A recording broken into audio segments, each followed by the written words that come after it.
অনেক দিন যাবৎ ভাবছি মিষ্টি বানাবো, তাই আজকে ছানা নিয়ে চলে এলাম মিষ্টি বানাতে। দেখি আমার মিষ্টি কেমন হয়।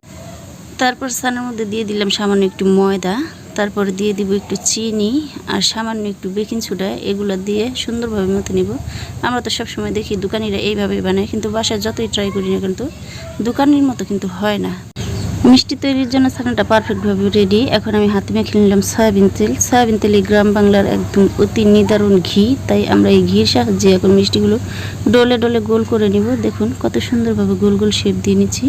3-4টা আপনাদেরকে বানিয়ে দেখাই যে এই যে এইভাবে আমি বানাচ্ছি, ঠিক আপনারা এইভাবেই বানাতে পারেন।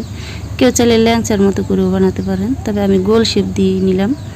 দেখুন এইভাবে করে আমি সবগুলো একসাথে বানিয়ে নিলাম। দেখুন আমার একদম প্লেটটা ভরে গেছে, মনটাও আমার ভরে গেল। এইবার মিষ্টিগুলোকে রান্না করার পালা। একটি হাঁড়িতে দিয়ে দিলাম 3 বাটি পরিমাণ চিনি আর এই মগের 2 মগ পানি। এবার গলিয়ে নিলাম নেড়ে চেড়ে। যখন পানিতে এইরকম বুদবুদ চলে আসবে তখন কিন্তু রসগোল্লাগুলো দিয়ে দিতে হবে। তাই আমিও দিয়ে দিলাম। দেখুন একটু একটু করে দিয়ে দিলাম সুন্দরভাবে। কি সুন্দর মশলা ফুলে উঠেছে, কিন্তু অনেক সাবধানে নাড়াচাড়া করেছি, আপনারাও করবেন।